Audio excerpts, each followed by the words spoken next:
Are you feeling anxious, overwhelmed, and disenchanted by life, the universe, and everything? Maybe you're frustrated with the talking heads who say one thing and do something completely different. Yeah, me too. Welcome to People Watching, a podcast where we figure out what it looks like to become the role model we've always wanted by talking with real people who found real role models in their own lives. Together, we cut through all the noise and identify better sources of hope, creativity, and wisdom as we explore how we learn to make decisions about the kind of life we want to live. So join us. Let's do some people watching.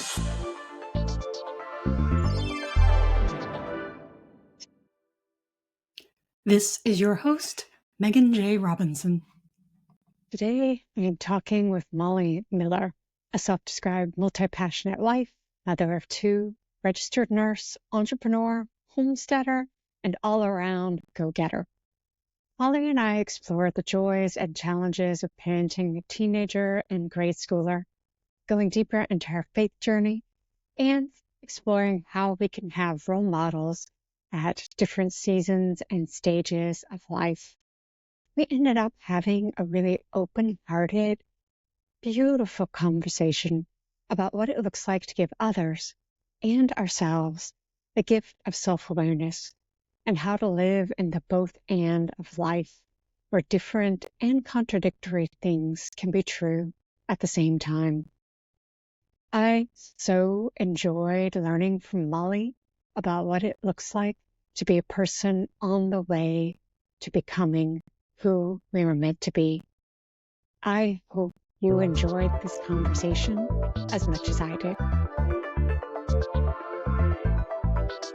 Welcome to part one of our conversation. Well, awesome. Welcome to People Watching. Mollie, it is so thrilling to have you here and in conversation.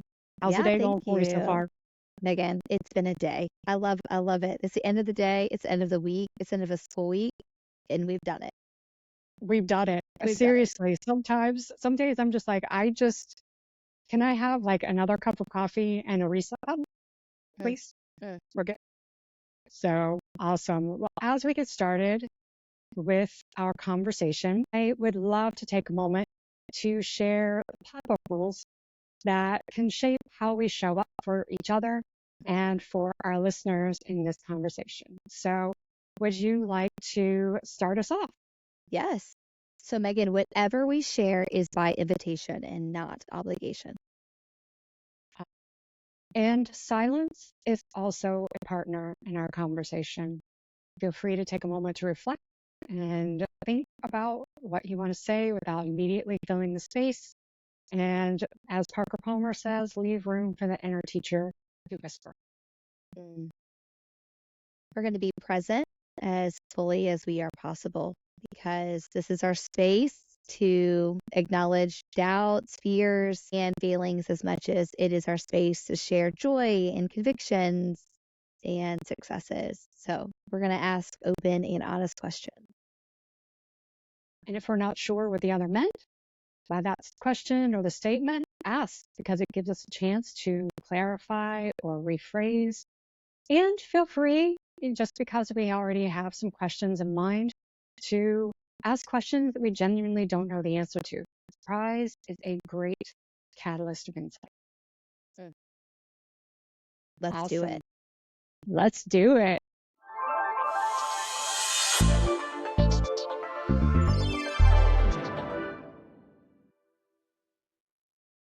Okay, Mollie, I would just love to hear a little bit about your life story and the events and the moments in your life that give you meaning and kind of shape you being here today and you being who you are today. Well, my earliest memories are the fact that I grew up in a great family on a farm in Virginia, and we definitely journeyed through, right, living in a trailer. I remember like not having a lot of my firstborn. I remember being way more involved in knowing the things because we're going to be nosy as firstborn girls and realizing that there is a struggle to, my mom is a nurse So she went to town and made the money and made the insurance, and then we had the farm where we live. So definitely hard work, and gosh, the scrappiness of being country life is definitely a part of my roots. And it led me on a journey of discovering that I too wanted to be a nurse. And so I went to college and I had a little time where I thought, well, maybe I would do these other things. And that was in high school, and it just, none of them fit me. And my parents were like, are you kidding? You're going to be a nurse. So it just like nothing, the shoe didn't fit, right? And then I went to nursing school and just struggled to find what I was interested in, right? I did all these clinicals and everything was, you know, interesting and full of learning, but I just could not find something that I thought, well, this is what I'll do. And so it wasn't until my very last rotation, which just happened to be critical care, and I was doing my first shift in critical care, and in came this most critical patient, and we all jumped in there, hanging blood and hanging drips, and there's multiple people working all together, and it's exciting, and we're having to confirm with one another and talk together. And I said, aha, this is what I want to do. So that led me to being at the bedside in ICU settings for 8 years, doing all the things, right? Everything from precepting and being a unit leader and charge nurse, working with all kinds of people. And my husband, at the meantime, we met and married, and he was going to school to get his engineering degree. And when he finally finished, it was my turn. It was my turn I always wanted to stay home, I thought. And I said, I want to be a stay-at-home mom. So we had our daughter, and 3 years after she was born, I got to be a stay-at-home mom. And what that turned out to be was a wreck to my identity. I always prided myself as being a darn good nurse, and I am a good nurse. I still am that, and I know that about myself today, but it was kind of what defined me. If I had to say, what do you do? I loved that question. I knew that answer, but I don't think I knew who I was. So enter that stretch of time where I was at home with my redheaded toddler, and she had no problem setting me straight or attempting to set me straight. And just the back and forth of raising said strong-willed child, and then eventually welcoming our son 5 years after she was born, so there's a little gap between them, and realizing I am not sure that I'm a stay-at-home mom either, right? So I really had some identity stuff that I was trying to work through. And I thought, well, I've always wanted to be a mom. This should be it. This should be the identity that I'm looking for. So I think a big part of my adulthood, and maybe it's even becoming an adult, because what do I know about my 20s? Very little. Is these beautiful children that have been given to me, just constantly stretching me, teaching me so much. So those are some just really formative things that kind of got me to a place of realizing, maybe being humbled, that I really know very little, and maybe I even understand very little. Even, my simple example is, I said I will never have a picky eater, and all of my friends will tell you that I constantly am like, never say that, never, because my youngest, as soon as he could put food in his mouth, picked up food and said, this is not what I like. And I toss it to the side. And this I like. And he's just been that way forever, just forever. And it's just a slow growth of getting him to me say, please try this soup, sir, please. I promise I made it homemade, and it's so good. Everyone likes it. All my friends, just try it, right? It's just such a humbling experience to realize that something like this individual I created, can't control it. I can mold it, and I can try to guide it, and I can love it, and sometimes I can hate the things that we're going through, right? Because it's real hard, and but at the same time, it has been probably the most formative part of my life, right? My marriage to my spouse, he is great. I love him, and he is far from perfect, and I am far from perfect. But the most refining factor of my life has been being a mom, right? Sure. I thought, when I was a babysitter, I thought, I'm so good at this. You guys, I'm going to have like 10 kids. It's going to be great. And Yeah. then I was educated very soon after that it's way harder than you think. I have heard that. Like, that is a recurring theme that I hear from anyone with small children to adult children is, yeah, that. Yeah.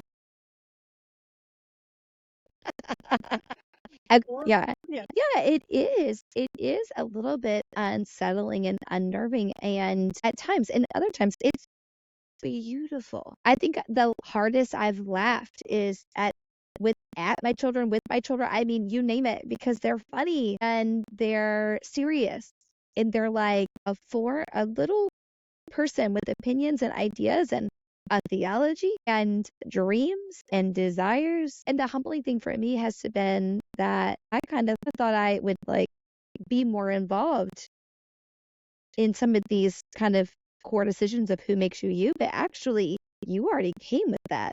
And now I'm supposed to be the observer and notice. Like I notice your weak areas where you need me. And I notice your strong areas where I need to let you grow or encourage you to grow or maybe balance. So it is both, and as so many things in life are. Sure. Yeah. Yeah.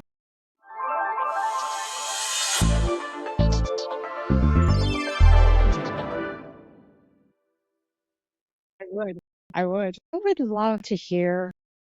Does you answered the question? One of the questions that I had was, how did you get started with homesteading? And growing up on a farm will do that. Yes. I'm like, well, Yes. that answers that question. She literally grew up doing it.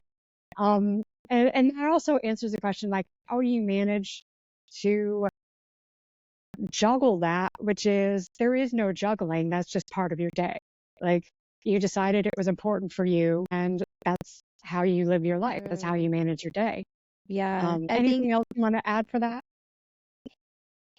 to me, life is seasonal, correct? So if we're going to say my children are in different seasons, a garden is in a season. Like, full transparency, anybody who knows me will know that I was literally raised to go to bed early and wake up early according to the sun.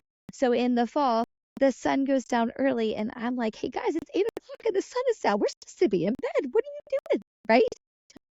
I'm the coolest friend ever. And then I get up at 5, and we do that. That is our rhythm as a family. And some fives are harder than other fives, to be clear. So I think also there is balance, because if just hearing you say, oh, you do all these things, the reality is in seasons I do, right? Mhm. And in partnership I do, because we are a team, and my spouse has to prep the land, and he has to actually, as a family, we often plant together and we often prep things together. And the kids really don't enjoy weeding, right? But they're all about picking all the fresh stuff as long as it's not too hot, because the summer gets a little hard. But for a season, that's what I want to do. I want my green beans. I want my tomatoes. I want our sugar snap peas, because they're not good from the store. They're only yummy out of the garden, right? So these are all things that I love, and my vegetable hating child will eat them fresh out of the garden. So how many can we plant? As many as possible, right? I want him to turn green after this spring, right? So yes, I can do that in season, and because we are a team. Sure. I love that. I love that. I remember when I moved to Texas and I was going to seminary, first 3 months, I lived with a family that she had a small vegetable garden, but she also had chickens. And to this day, mourn the loss of fresh eggs. Like, Oh yeah. straight. Yeah, I'm not allowed to have animals because we just travel a little too much. And Sure. on my list is a goat. Everyone that knows me would know that I would love some goats. Well, Just how can two. you not love a goat? I know. They're the best. And they would mow the grass for us. And then, yeah. But Yeah, it just the balance of having family and all the things. Yeah. Just yeah, that gets that dream is not yet. Well, I'll tell you this because this only happens in Texas. One time, the family that I lived with, they helped rescue an escaped animal from a neighbor's yard. They took the animal back to the neighbor. And a few days later, the neighbor came by to say thank you with a pygmy goat mama and her kid. Oh my gosh, that was the gift. That was the gift. That was the thank you gift. What do I got to do to get that thank you gift? I know, right? Oh my goodness, that would be a We're just dream. like, and even for the family that I was living with, it was a little bit like, okay.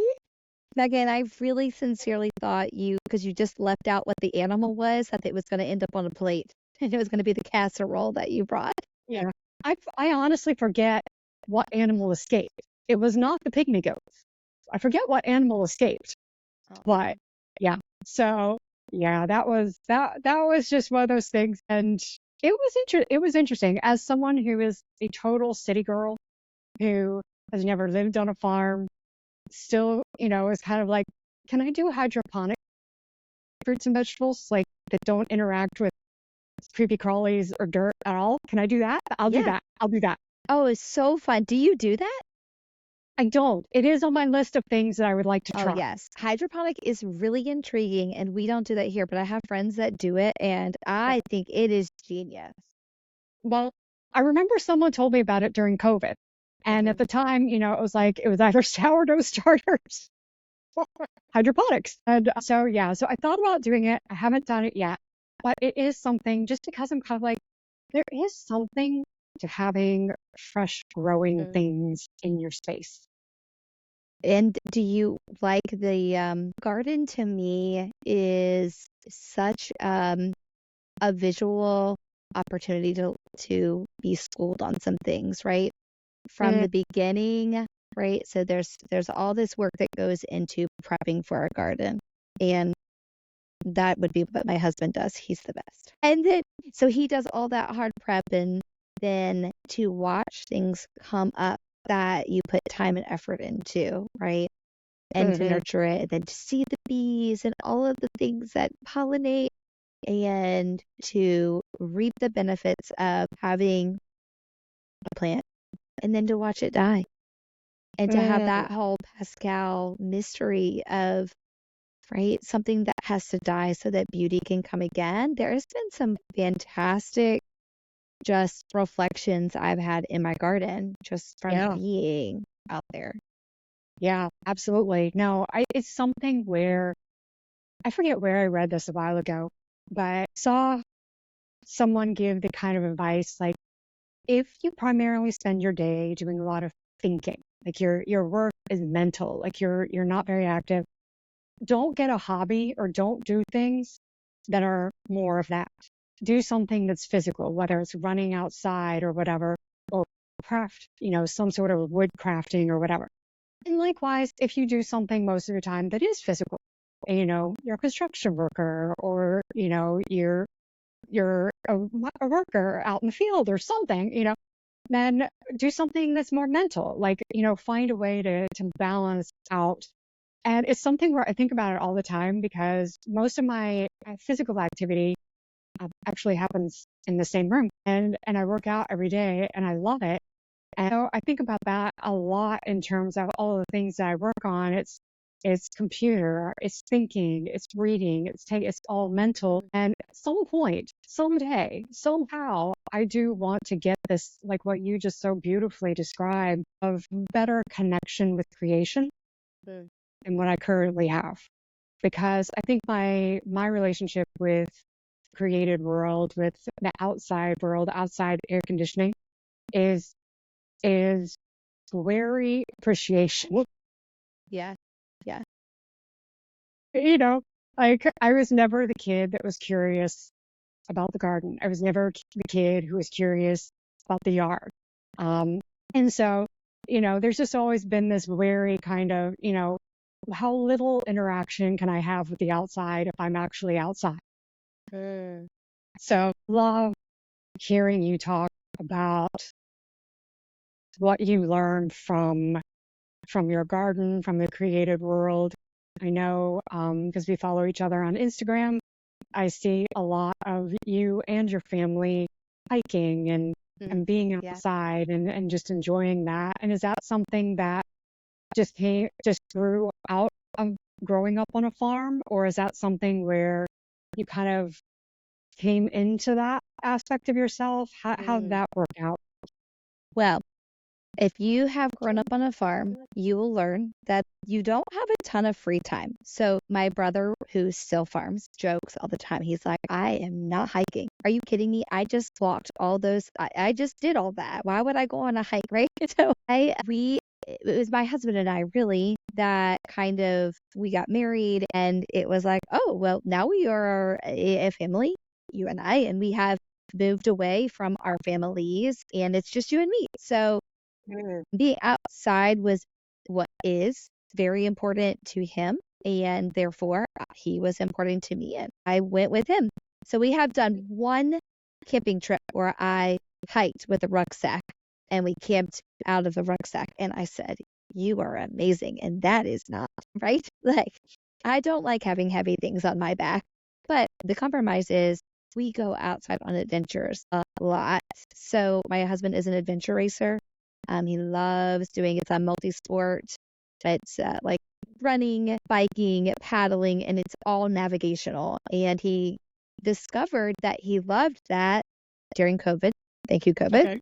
So he'd kind of done all of those activities, but not all together and not for 24 hours, 50 hours, 3 days, a week, like these races are.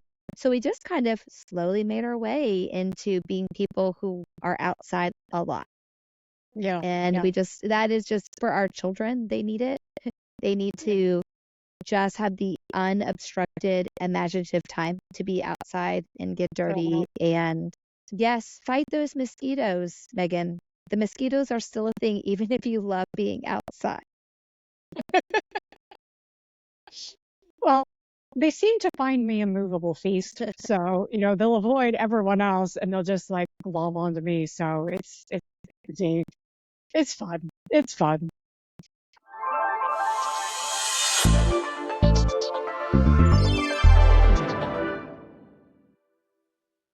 I would love to hear more about your faith journey. Is that something you grew up with, or is that something that has come later? What does that look like for you? Yeah. So I grew up in a definitely Jesus loving home. And one time, the church that we attended is also attached to our driveway. We are committed, right? Yeah. Sundays, Wednesdays, all the things. My parents were the youth group. So they led the youth group back in when I was a little tot that got passed around youth group by all the teenagers, and that's what they led. So that is kind of all I knew. That was true of me. I maybe kind of remember getting baptized. Thank you for the pictures. The pictures help. So like I just know that that's the thing I always did. And I was taught how to read the Bible. I was taught, Old Testament, New Testament, speed drills, good old fashioned speed drills, right? Had lots of immersion into the Bible that way and some prayer and that sort of thing. Then I went to a Christian college and was fine. Like, this is great. This is what I believe. Bam, done. It's I just continue to learn and to grow in knowledge. But around the time my son was born, I don't know, I guess I was 30, 31, and he was, early mornings, sometime in the middle of the night, doing a feeding and waiting for him to fall back asleep. And I remember just like a switch, right, went off.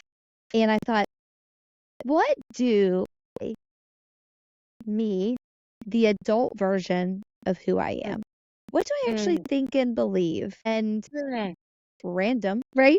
Like, what did that come from? We were just doing a mommy baby session, and this kind of came up, and the gift of postpartum hormones, maybe, I don't know.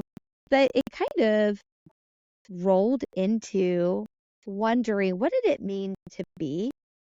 Mm, I think that what the gift that was given to me was the demonstration of to do and to learn yeah, and to have the activity and the rhythm of going to church, being in small groups, youth groups.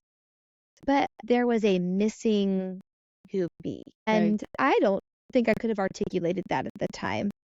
Okay. So it led me on a question of trying to figure out what was this issue I was having with my faith, right? So my faith had become something that was just autopilot. I believe it. I already know what I believe. I believe it. I'll read this. I read that before, right? And so Bible studies and books, nothing what felt instructive. Right. Sermons just were adding to the depth of the same vein of the things I was already knew, right? Do Mm-hmm. I a scholar of the Bible? In no way. Have I mastered any part of the Bible? I have not, right? But it Sure. just felt like we were churning on the same things over and over. So I think that that was the part when I finally was encouraging myself or allowing the Holy Spirit to guide me into what is my adult faith? Mm, Who do I actually, in the depth of my soul, think that God is? yeah. And at the time, I really struggled with, I don't know why, but I felt disconnected from Jesus. It felt Mm, weird. I don't know. Like, just that felt like a thing I couldn't grasp. And I was like, it's, everybody's really lovey-dovey about him, and it just feels weird. And I don't know, like, how I feel. And I don't feel like I connect to him. I think I just read about him, right? And sure. then I kind of fell in love with the Holy Spirit and noticed in time that he lived like in my being, that it was a part of me. Mm, It was in that realizing that I was neglecting some Trinitarian kind of thinking. And I had the great fortune of having some very, very good friends along the way that had similar questions or had similar journeys or were just like, I have also wondered that. And again, the bittersweetness of COVID brought me some really special time with some friends where we met outside and we had book studies and we read and we really like challenged my thinking and my wondering. And it led me to a point of being, and it made me discover that I don't think that I am allowing my be to just be the part of what connects me and God, that my activity, mm, the things I do, I'm so good. yeah. I'm a great volunteer and I do all this stuff for church. But instead, there was an aching inside of me that hadn't been Mm, addressed. yeah. Yeah. Yeah. I remember I started going back to my spiritual director last year, and I remember saying, you know, I have always been really good at figuring out what the problem is and then just doing something about it. Like just leveling up whatever I needed to do to get it fixed. Like nothing I do now working. I think my own question is saying, a similar way being, what does it look like to receive? To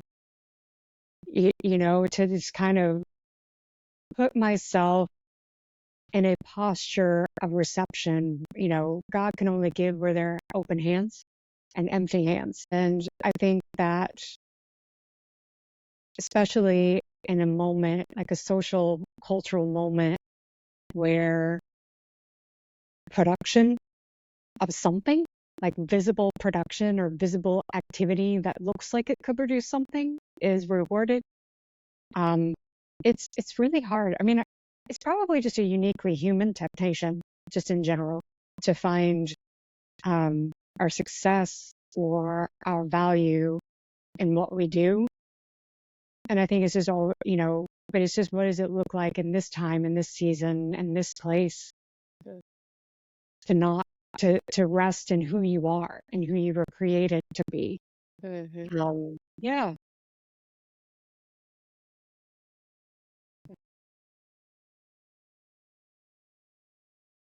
What did it look like when you were going through your local ministry because when I met you, you were going, I'm not going to name the church. To be honest, I don't remember the name of the church, but know that you were going through a lot with that. Like it was increasing friction in a bad way. And my sense is that there was a lot of harm happening around and towards you. Was that part of that rediscovery journey that you were just describing? I absolutely think that I was already on a journey.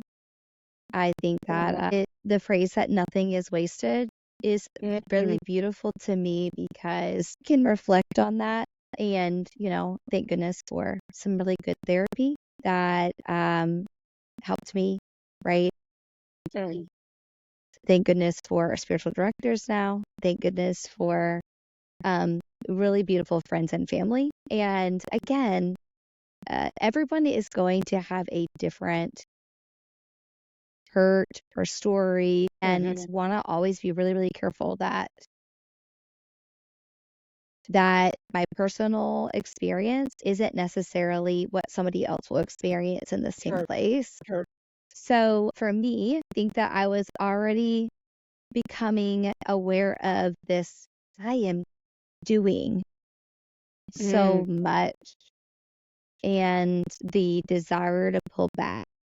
And that was already happening. But the shock of what I experienced was enough to really stop everything. And so gave me a chance to, I just didn't go to church for like 2 months. And I did go to church. What I did is I went to these churches that I'd never been to before. I went to Black churches. I went to churches in South Carolina and other states. And I wanted to discover what's around me that I don't know about, right? And if it wasn't for the fact that I had children and I missed being at church with them, I miss being with them, I probably would have continued to explore that a little bit more because the ecumenical side of things was really intriguing to me. So it was hard. It was a hard season because again, identity, right? My identity was in this organization and doing these things, and also my faith that's very muddied. So I had to also step back and say, well, I don't think what was said of me was true. It was not like an accurate. I didn't have to believe that it was very accurate for me. That just because somebody thinks that about me doesn't mean it's true. So it kind of got me to a point of being like at the end of things, right? So things that I had put off. Okay, I will do that one day. It was like, hey, it's time. I need to do that, right? I need to check out some really cool churches that I've never seen before because they aren't culturally where I would go, or they're not geographically where I would go. I applied to the Transforming Center in Chicago because I'd listened to podcasts, I'd read all these books that talked about it, and I thought, well, when I'm older, I'll do that. And so to me, I think it was a blessing in disguise because I don't think I would have done those things if I hadn't had the Band-Aid ripped of something being really hard, right? Yeah. I know so the church that I grew up in, my parents met at that church. They got married in that church. They were married for 5 years before they had me. I grew up in that church. And it was my whole world. It was my social life. I don't know how old I was before I learned that, most people don't go around calling each other brother and sister, that kind of thing. And there were wonderful things about that because of that deep embeddedness and, growing up the same kids for 15 years. Seeing the same adults, having that network around you. But it also became, I don't think I have ever fully gotten over the hurt of it when my family and I had that similar, like, what do we believe about this? What do we think about that? Why do we do things that way and not this way? And just finding a very inhospitable place for those kinds of questions, and having things said to and about us similarly that were not really true, and Yeah. we're not vocal, Right. and Right. and that's a very real loss to experience, no matter Yeah. when and where you've experienced it. Yeah. Megan, what was hard for me is, what I wanted to do is I wanted to go back and fix all the wrongs, right? Like, no, Mhm. I didn't actually say that, or I didn't actually mean that, or this is a misunderstanding. And I very quickly realized that, okay, this thing is in motion. It's bigger than me. And this is my invitation to kind of step back. And the best thing I did is just be like, I gotta go, man. I'm sorry. I want to have these, I want to be able to work out because you were like, gosh, my people for so long. And that's really Mhm. hard. It's really hard to do. But what I learned is that a lot of other people also did that, but none of us knew that we had done it. And so Mm. it is a wrecking of your community. And Yeah. all these people that I did life with for a really, really long time. Okay, it's in the middle of COVID and we can't ever see each other. And we can't ever like have closed stories and just know Yeah. that the other people are okay and we love you. Yeah. So one of the best gifts is that we all randomly ended up at something together. Not all, but a lot of us that hadn't seen each other. And it was like, wait, you're not there and I'm not there. Oh, wow. But you thought that I thought. And so this gift of like clearing the air and realizing that like, man, we're good. Everything is like there is no misunderstanding with the people that love me and care for Yeah. me and we did life together. And I think that was helpful in like Yeah. hope. And I certainly don't have that with everyone that I was with. Sure. And Sure. I certainly don't ever know that I will have that. Mhm. And am grateful for conversations along the way that I've been able Yeah. to like work through, and grateful that I can wish people well and also not have to be burdened by a place anymore. Both and, yeah, a both Right. and situation. Yeah. So, and then I think the other thing is to like not feel again the need to get my identity wrapped up Mhm. in another church that like that's like the thing, right? So loving that there are so many churches that work together and do Yeah. things together and that we're not segregated as much at Yeah. sometimes. Yeah. Yeah. Yeah. I think it's interesting when you're in a faith-based institution, organization, community. Um, it's a really beautiful thing when you're all focused on the object of that faith as the reason for why you're doing what you're doing. And then the flip side of it is it also is incredibly painful when that very same object gets used against you in some way. Mm.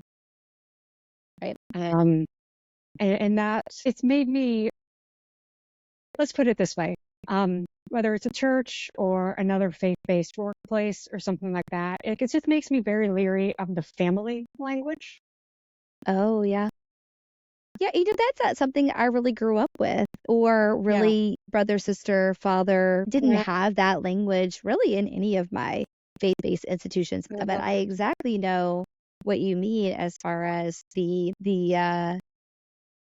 looped in feeling that you get Yes. that you're my brother, Yeah. it feels even harder to kind of unshackle yourself from. Yeah.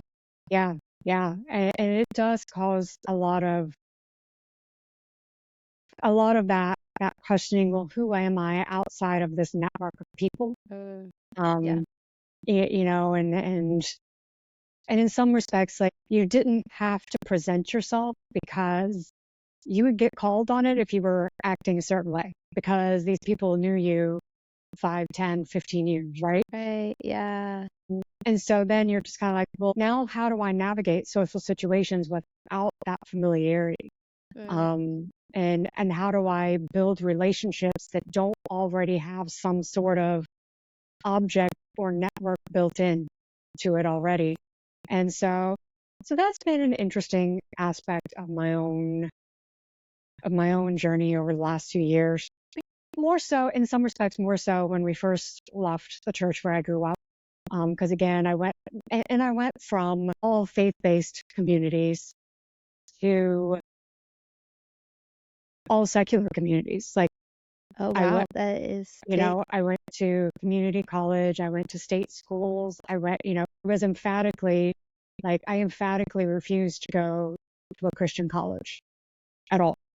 And, since my parents weren't paying for it, They well, couldn't make you.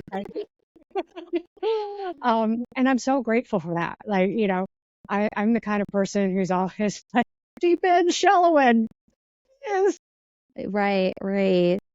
Yeah, and I would say that I wasn't that way.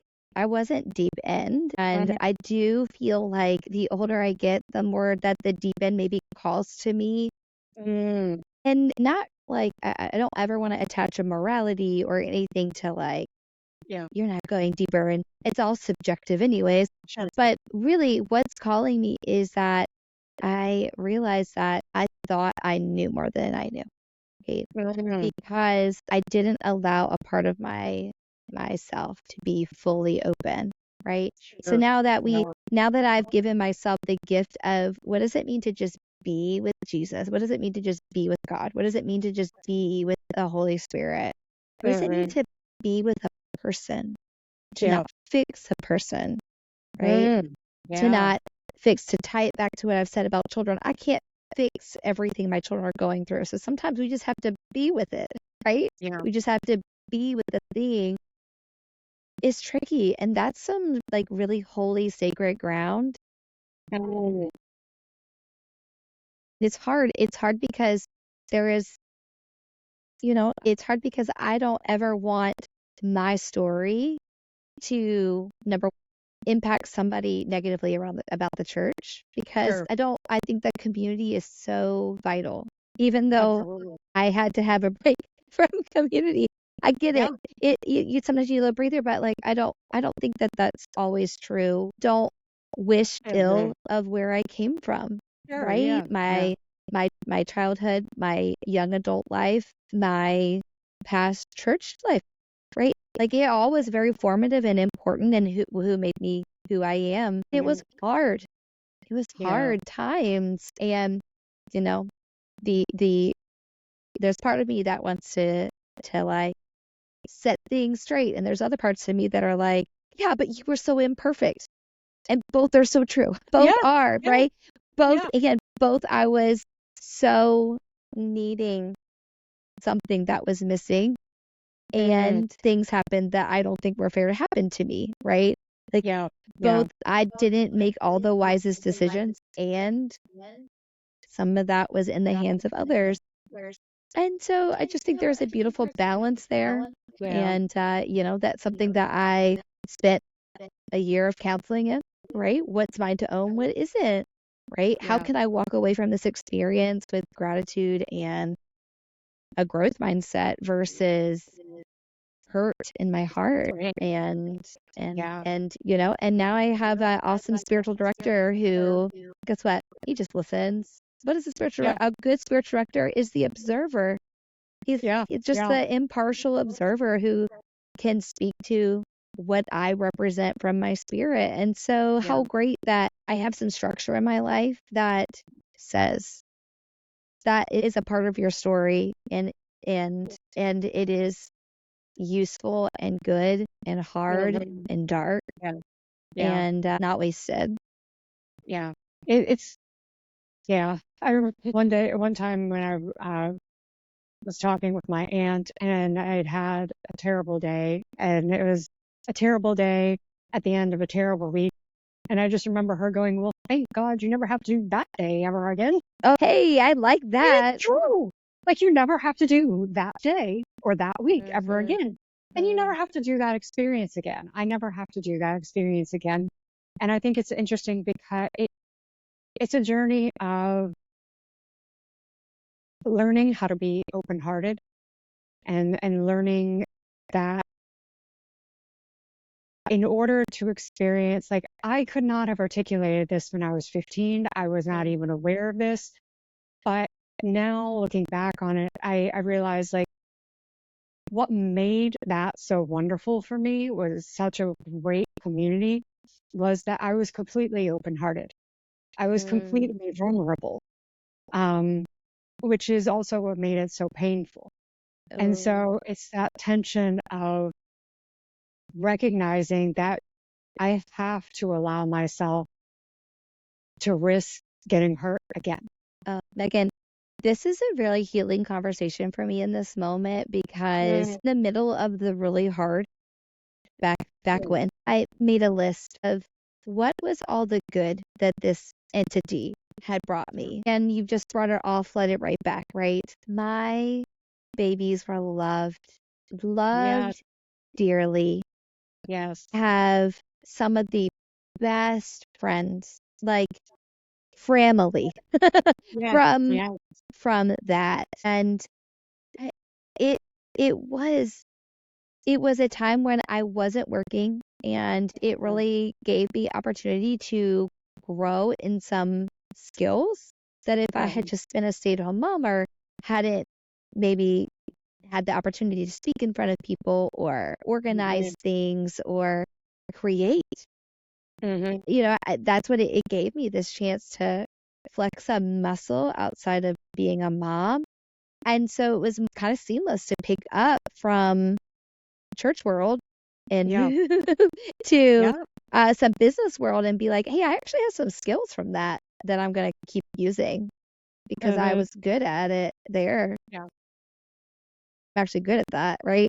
And yeah, not realizing the value I had created. So again, if we're going to live in the both and of life, it's both. So it was such a huge period of my life that yeah, I experienced. And right, yeah. is it crazy to be so grateful to people who like loved you and then also so hurt the same ones? Right, It's yeah, no, baffling, yeah, but it is. yeah. And I think that that is one of the hardest lessons to learn, is to recognize that this person or this group of people could be such a positive force in your life, such a formative time in your life, and recognize that that's not where they are now. That's not where you are now. And learning to be okay with that season, and learning to recognize that, you know, maybe not now, maybe not ever. But again, being open-hearted and open-handed with that is really difficult. And, that is such a choice to make. Mm.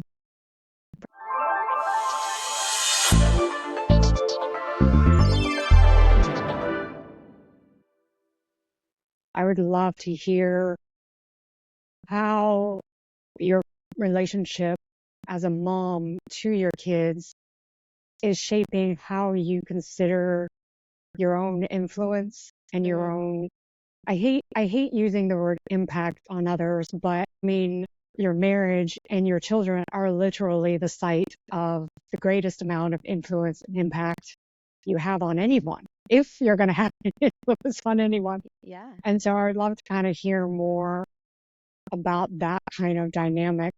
Um,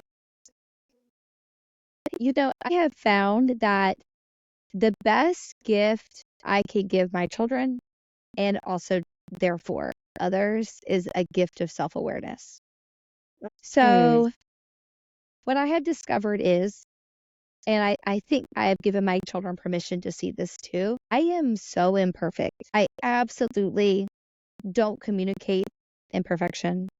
I don't make all my choices in perfection. And if you know me well enough, you know that goodness and being right and being perfect are all things I would love to strive for, because that is important to me, to do things really well and to learn that there was actually no one right way to parent well was a little jarring. And to understand that I have to look at how each of my children separately and together in the ecosystem of our Miller family, right? As the Millers, we call ourselves Team Miller, right? To be choosy, right? But that's what we are. And because we all four have equal importance, that means that we equally contribute, but we can't equally do it the same way because, right?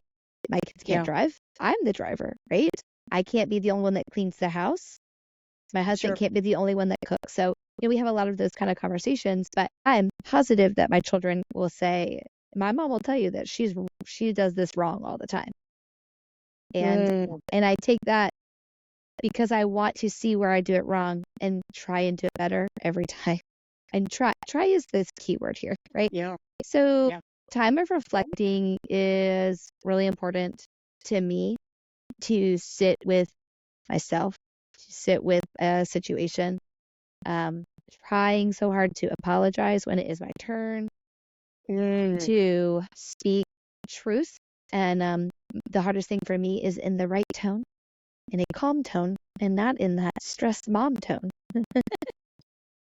And taking a deep breath. You mean the tone that only the dogs can hear you?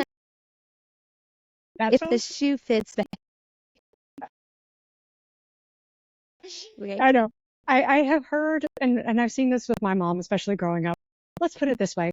When I worked, especially in cosmetics retail, and I saw moms and daughters come in, and especially daughters in that 13 to 15, 13 to 16 age range, sometimes I would be firmly on the daughter's side, listening to how the mother spoke to her. Sometimes I would be firmly on the mom's side, listening to how the daughter spoke to her, and I would come home and I'd be like, Mommy, Daddy, I am so sorry. Yeah. Because, my mom is very fond of saying whatever age range we are. I am 69. You are 44. I have been 44. You have never been 69. Yeah. Oh, what a good perspective. Yeah. Yeah. Yeah. And it's true. I mean, you just, experience, exposure, but I think also learning how family is also a conversation, which is not how I think a lot of people think about family. And what you're describing sounds like a conversation. Sometimes it's negotiation, sometimes it's discovery, sometimes it could be fiat if necessary. Yeah. But I hadn't really thought about how that really is a conversation, what you're describing, and taking, two of the conversation partners might not have the experience and the exposure that you do. And so that's part of your conversational responsibility with them. But also their conversational responsibility is to kind of like reopen the perspective, like reopen your perspective, like, kind of be like, everything is new right now. Everything is a discovery. And sometimes we forget that. True. Well, let's take what your mom said and pivot this a little bit. I've never parented a 13-year-old, and I'm about to have a 13-year-old, right? And so I'm going to do it wrong, and it's going to get clunky. And then maybe we'll get really good at it, and then she'll be 14. And then my son will be 13, and I'll say, why aren't you like your sister? I have to relearn this. It's all different, right? Because they're so unique and different. It's not the same. So, I think, again, hope and like our goal as parents is to let them know that you are loved. I want you to fail at home, at where it's safe. That sometimes actions have consequences, right? This morning, my son forgot his water bottle on the way to school. And I said, "Hey, do you have your water bottle?" Yeah, yeah, yeah. And I said, wait, do you physically have it? Oh, yeah, I have it. Okay. It's in your hand? Well, I did pack it, right? And the end of the story is he didn't have it. He left it at home, but he vividly remembered packing it, right? And so that becomes, okay, this is a learning opportunity. And also it has impacted our day. It has impacted you getting to school. And I have to turn around because I don't want it to impact your poor teacher who's got however many of you and that she's balancing through the day. So there is, and that's probably why parenting is so exhausting, because you are constantly thinking through, okay, this conversation, that conversation. Do I choose to interact with this situation or problem? Do I let you fly on your own? And so it's a full day of doing that, even when they're not with me. Yeah. And then at night to be like, I am so drained of all my mental and physical and emotional energy, right? Because I want them to feel loved and cared for, and also really successful adults. So successful meaning loving and caring and can provide for themselves and don't live in my basement, but also want to come home. Do want to see them. Yeah. Yeah. And I think, and that's a whole other conversation we could have about what is success? You know, what does that look like? What does that mean? And yeah, I could start probably a whole other podcast on just answering that question. Oh yeah. And you would get a lot of answers. They would vary. Make sure you're subscribed so you don't miss part 2 of this conversation.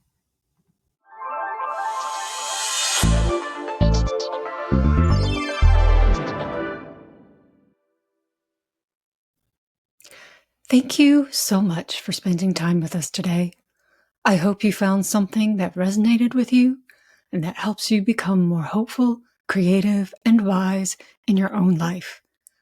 Please share this with someone who you think would love this conversation, and like, subscribe, and leave a comment or a review to boost the show.